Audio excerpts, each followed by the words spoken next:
William S. Burroughs. Paragoric babies of the world, unite. We have nothing to lose but our pushers, and they are not necessary. Look down.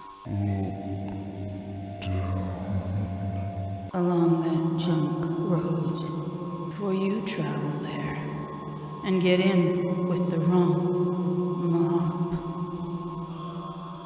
A word to the wise guy. William Seward Burroughs. Johnny 23. Johnny 23 is dressed in old-fashioned puttees, green sports coat of English cut. He has a white moustache stained with tobacco, pale blue eyes, speaks softly. Burroughs, tell me, have you ever tried CBTD before? Give me a break. More medical bullshit. Maybe, but what's it stand for? How's about cogitating batshit therapy on Dolifine? No. Central Bureau for Toxification of Delinquents? Inspired, but no cigar. Here, puff on this. Johnny 23 leans forward and offers his old patient a huge pipe. William S. Burroughs is curious. What's in it? Coltsfoot, soaked in marijuana, dressed in a drab suit, white shirt and tie. Smaller of the two, Spectre Thin takes the pipe. His bloodless face might be smiling. He places the stem of the pipe between his thin lips and sucks. The hard man's smoke, he enthuses. To be enjoyed, my friend, not brandished like a fashion accessory. Smoking is for softies. Lung cancer didn't kill either of us. I remember you ditched gossipers and typewriters for knives and guns. Was that for a harder look? William Burroughs lowered his gaze. Shameful, I know. But there was a cult to feed. Anyhow, we're talking smokes. Do you know that nicotine is dopaminergic? Ooh, listen to you. Burroughs the scientist. I've matured. But you're being unfair. I always said you can achieve chemical change by other means, even if I practiced it first. I collaborated with everyone. You were no different. You were certainly high maintenance. Did I let you down? No, not at all. Your simpering vulnerability could irritate some, but with me you were the perfect gentleman, a stimulating guest. Never broke confidences. And you were great material. As if I didn't know. Only had to parody your polar opposite. It ain't hard to figure. Simplicity, Burroughs. The great guiding principle. Good for writers and essential for doctoring. Yeah, but when did you realize that metabolism could be achieved symbolically? With words, for example, through your conversational environment. Well, feelings spring from chemical change. Yeah, I know now. But when did you get it? Hard to say. Remember, we were a close medical family, but contradictory. How do you mean? Let's say we were simultaneously orthodox and unorthodox. How exactly? Well, Father ran a busy doctor's practice providing healthcare to ordinary men and women, families and so on. All very respectable, but underneath, appearances were strained, because the Dent household was very much under the yoke of addiction. Now, this is interesting. The senior medical partner had syphilis. Bedridden and groaning in pain, he spent his final years being filled with morphine in the bedroom next to mine. My mother was maintained on the stuff, and my favourite uncle, another doctor, overdosed on it. Now, if all that had got out, it would have destroyed the practice. In addition, there was the continual pressure of keeping up to date with the emerging psychological disciplines. So there was no eureka moment? For you, I mean. Behaviorism was the buzzword, of course. Pavlov and Watson all the rage, but we were skeptical. Determinists, encouraged to see for ourselves how the symbolic, through visual or auditory channels, could stimulate visceral reactions. The penny dropped for me outside the hospital. One very hot Sunday, there was a huge military parade after church. A long line of soldiers awaiting inspection. Tin trumpet patriots crammed the pavements where we, the medical staff, were ordered to mingle, to lend our support to the flag-waving lunacy. Every doctor and nurse was well aware that this charade would lead to more and more mutilated and shell-shocked patients we already could not care for. We were deeply frustrated, one or two of us quite mutinous with rage, and so, in a quiet moment, one of us shouted, "Present arms!" Roughly half of the soldiers obeyed. This drew an angry response from the officer in charge. "As you were," he countered, and the regiment readjusted itself. A few minutes later, our subversive spokesman filled his lungs to capacity and bellowed, "Attention!" His delivery was perfect, and the entire line stood erect. The commander exploded. "You horrible lot! I will clap you in irons, as you would," etc. Unfortunately, when the Archbishop of Kent and hypocrisy finally arrived, flanked by his puffed-up sycophants, the genuine order of attention drew a ragged response. Half remained at ease, while the rest stood erect, but with worried glances left and right. One hapless private dropped his rifle with a noisy clatter, and the crowd laughed. It was a shambles, a Pavlovian mess. Oh, that's a great story. I might use it. You already have. Oh, yes. But it demonstrated that heavily conditioned behavior could be overridden very quickly through spoken words. Later, I devised various therapies accordingly, even more effective when received in a semi-hypnotic state. Back brain stimulus. Don't wear it out, Burroughs. But while we're on the subject, this brings me to a sore point. Many of your followers, attracted to you because of their addictions, could have benefited if you'd explained your experiences more accurately. I knew this was coming. Look, I became a reluctant participant. Miles of bullshit, trivialized and blabbed over like any other commodity. I was a writer with ideas, for Christ's sake, turned into a faddist's freak show by lush workers. Strange this wasn't picked up. Yeah, I write about addiction, but they could not see that your treatment begot its parody. The onanists. Come again? Their sin, omission rather than emission. And you blame me? Not entirely, but you started what they cultivated. Notoriety and celebrity are easy hooks, but in light of your life, a writer known for his addiction, a ridiculous oversight. Yeah, weird. Your experiences were guessed at or ignored by people who were not there, and that's my point. If people had explored the sustainable nature between your writing and recovery, others could have benefited. Well, science was not used honestly, never has been. Now you're deflecting. Face it, Burroughs. You contributed to the confusion. What was your position? Science, superstition, or guesswork?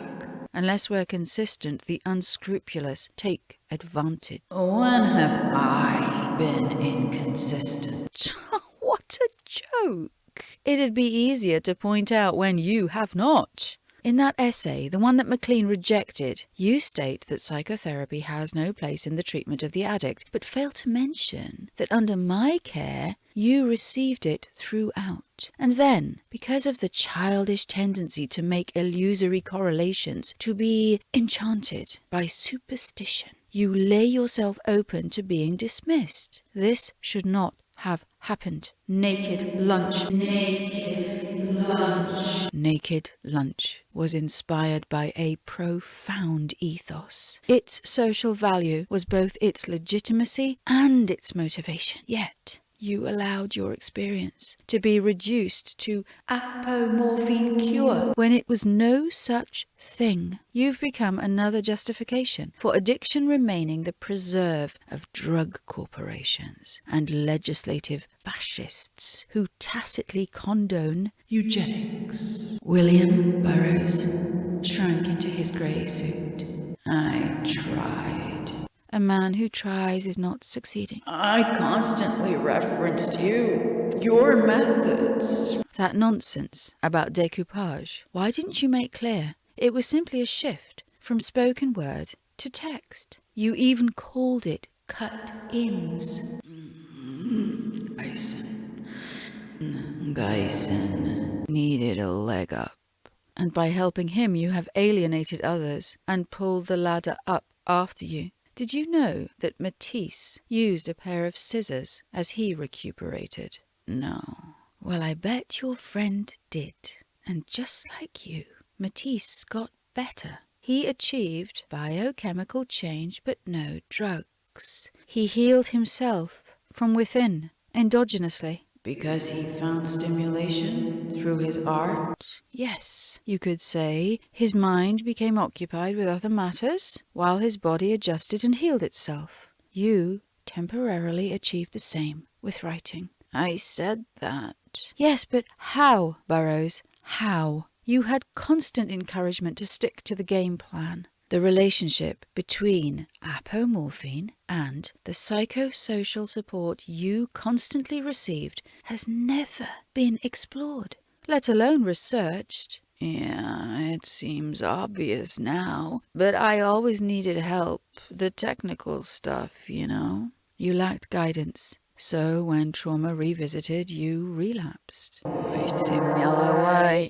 well, I missed you. Someone I trusted. Not only that you defined every aspect of control, the overprescribing, the bureaucratic creep-all of fictitious freedoms, the myth of free will. All art has origins. We wrote books. Our words stand witness. But Burroughs, your allegorical illustrations of professional malpractice, its sadistic brutality, they stand as the greatest indicators of what happens when people don't question the wire pulling going on overhead. The pity, therefore, is your work and reputation being increasingly marginalized by a top table of radical losers. They get it. But they're rather too fond of the idea that they're the only ones that do. People repeat endlessly that Naked Lunch is unreadable, impossible to fathom.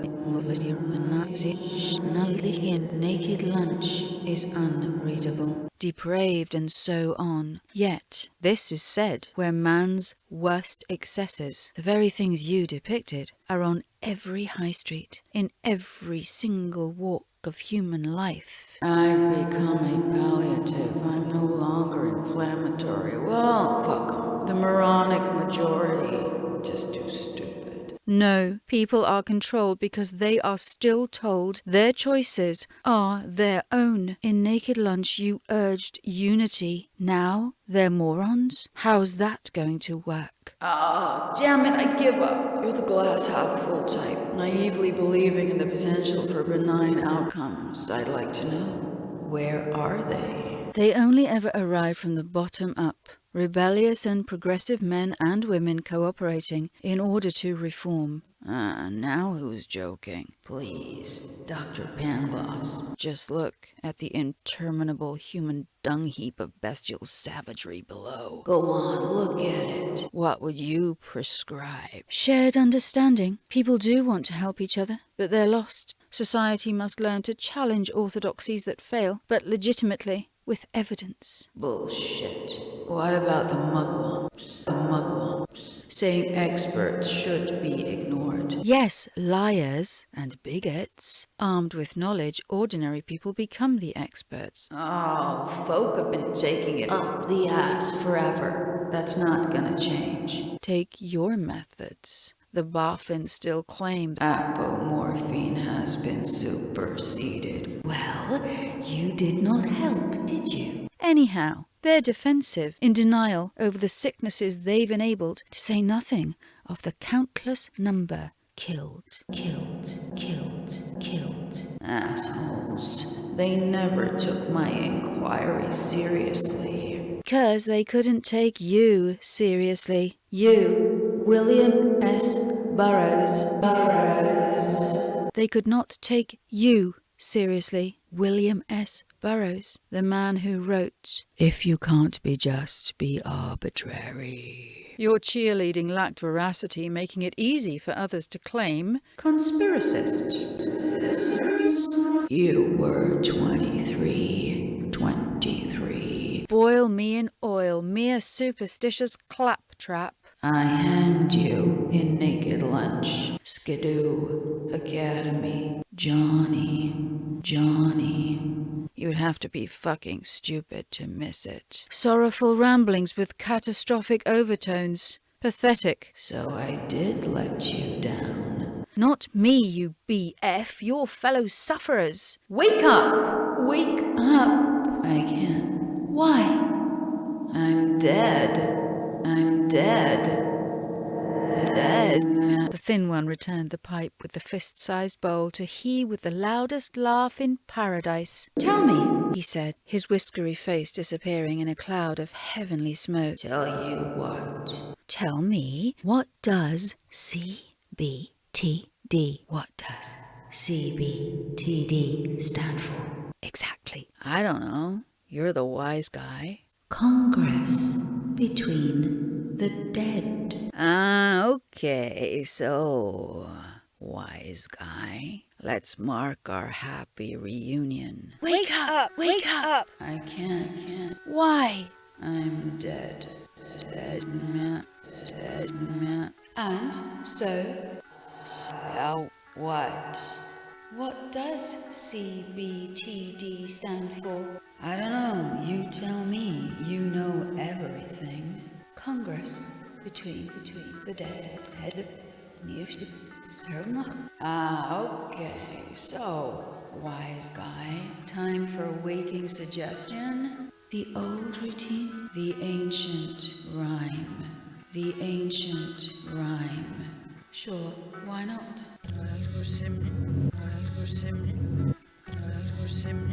Maybe the morons will get it this time. Let's hope so. The ancient rhyme.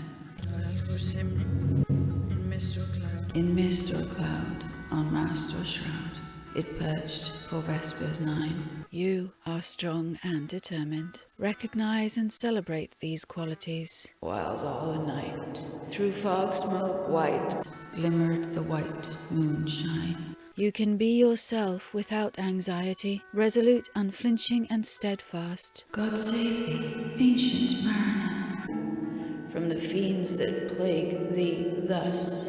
As your true self returns, you'll be increasingly comfortable in your own skin. Why lookest thou so? With my crossbow I shot the albatross. I shot the albatross. You won't let yourself down. You'll be free to express your... The sun now rose upon the right. Out of the sea came he. Talents. And healthy, these qualities will come to the fore. Still hid in mist, and on the left went down into the sea. To the sea. If you feel worried, take some time out to connect. Be calm. And the good south wind still blew behind, and no sweet bird did follow. And you'll flourish. Make easy progress with your work. No need to rush, nor any day for food or play came to the mariner's hollow. Hasten slowly. Patience with yourself and others will replenish and feed you. Let go of old. I had done a hellish thing, and it would work.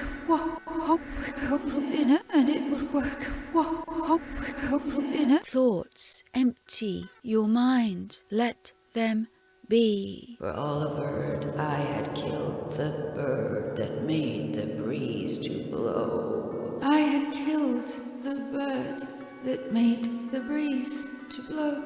As new ideas take their place, absorb everything from wherever you... A wretch, said they, the bird to slay that made the breeze to blow. Find it. This will restore balance, help everything grow. You have a nor dim nor red, like God's own head, the glorious sun up-wrist. Great ability to learn and rest without depending on anything else. Then all averred, I had killed the bird that brought the fog and mist.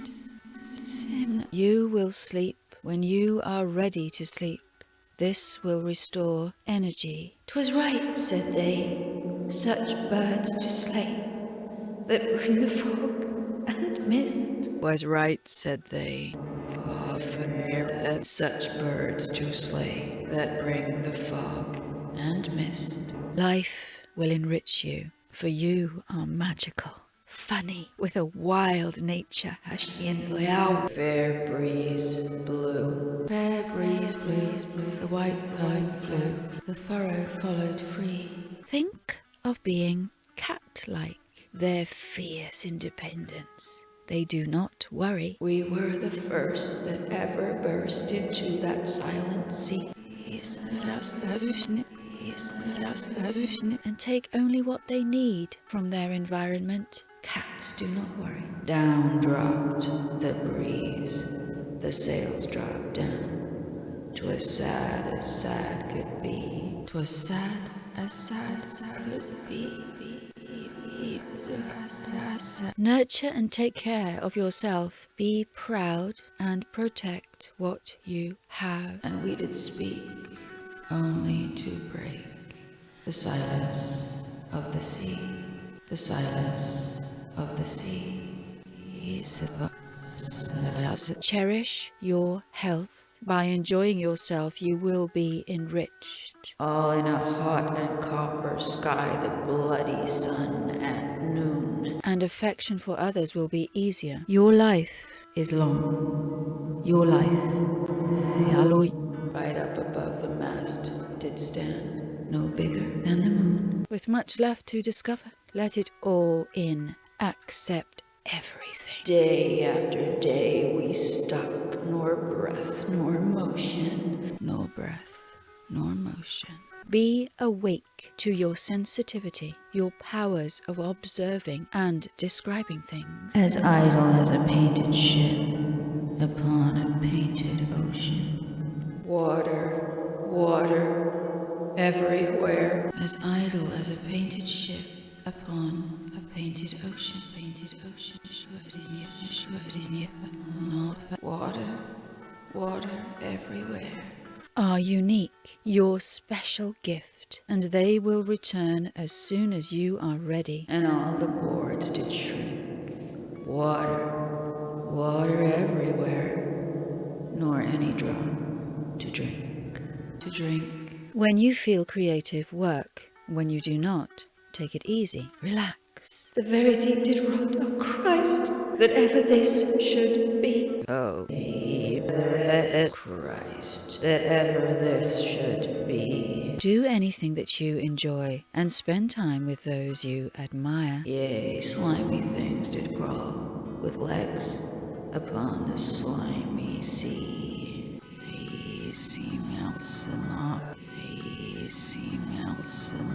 Deal with things as they arrive. One thing at a time. About, in reel and rout, the death fires danced at night. There is no rush. Exercise when you can. A fit. The water like a witch's oils burnt green and blue and white. Body will help the contemplative life that you like. And some, in dreams, assured were of the spirit that plagued us so, and permits you to benefit from stillness and silence. You have 9 fathom deep. He had followed us from the land of mist and snow.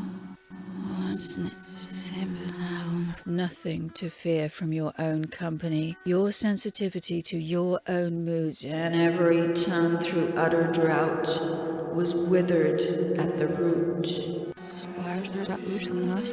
Will be enough to furnish your ideas. You will not require drugs. You will not require drugs. You will not require drugs. We could not speak, no more than if we had been choked with soot. No more than if we had been choked with soot.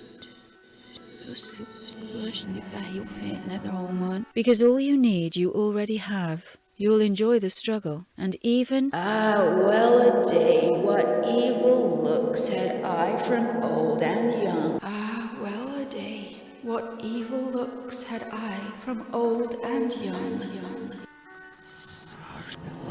Setbacks give insight and strength. Your victories will enable you to help. Instead of the cross, the albatross about my neck was hung. Instead of the cross, the albatross about my neck was hung. So, others, not just your friends, your gifts will be enjoyed by everyone. What does CBTD stand for? Congress Between the Dead. CBTD222 and excerpts from Hardy Tree, written by J. Warwick Sweeney, London. Guitar and mandolin by Michael D. Amerton, Paris. Music for William Burroughs by Foldhead, England. Excerpts from Naked Lunch by William S. Burroughs, Tangier. Rhyme of the Ancient Mariner. Rhyme of the Ancient Mariner by Samuel Taylor Coleridge, 1798. I have seen the exact manner in which the junk virus operates through 15 years of addiction. The pyramid of junk, one level eating the level below. There are many junk pyramids feeding on people of the world, and all built on basic principles of monopoly. Junk is the ideal product, the ultimate merchandise. The client will crawl through a sewer and beg to buy. The junk merchant does not sell his product to the consumer. He sells the consumer to his product. He does not improve and simplify his merchandise. He degrades and simplifies the client. The face of evil is always the face of total need. A dope fiend is a man in total need of dope. Beyond a certain frequency, need knows absolutely no limit or control. In the words of Total Need, wouldn't you? Yes, you would. You would cheat, lie, inform on your friends, steal, do anything to satisfy total need, because you would be in a state of total sickness, total possession. A rabid dog cannot help but bite. Assuming a self-righteous position is nothing to the purpose, unless your purpose be to keep the junk virus in operation. If you wish to alter or annihilate a pyramid of numbers, you alter or remove the bottom number, the addict in the street. The vaccine that can relegate the junk virus to a landlocked past is in existence. This vaccine is the apomorphine treatment discovered by an English doctor, whose name I must withhold pending his permission to use it. The doctor's name was John Yerbury Dent, covering 30 years of apomorphine treatment of addicts and alcoholics. The compound apomorphine is formed by boiling morphine with hydrochloric acid I found this vaccine at the end of the junk line. I lived in one room in the native quarter of Tangier. I had not taken a bath in a year, nor changed my clothes or removed them except to stick a needle every hour in the fibrous gray wooden flesh of terminal addiction. Empty ampule boxes and garbage piled to the ceiling. I did absolutely nothing. I could look at the end of my shoe for 8 hours, only roused to action when the hourglass of junk ran out. A gray screen, always blinker. I never had enough junk. 30 grains of morphine a day, and it still was not enough. And long waits in front of the drugstore. Delay is a rule in the junk business. The man is never on time. This is no accident. There are no accidents in the junk world. The addict is taught again and again exactly what will happen if he does not score for his junk. Get up that money or else. Suddenly my habit began to jump and jump. 60 grains a day and still was not enough, and I could not pay. I stood there with my last check in my hand and realized that it was my last check. I took the next plane for London. The doctor's name was John Yerbury Dent. The doctor explained to me that apomorphine acts on the back brain to regulate the metabolism and normalize the bloodstream in such a way that the enzyme system of addiction is destroyed over a period of 4 or 5 days. Once the back brain is regulated, apomorphine can be discontinued and only used in cases of relapse. I agreed to undergo treatment and entered a nursing home. Excerpts from Naked Lunch by William S. Burroughs.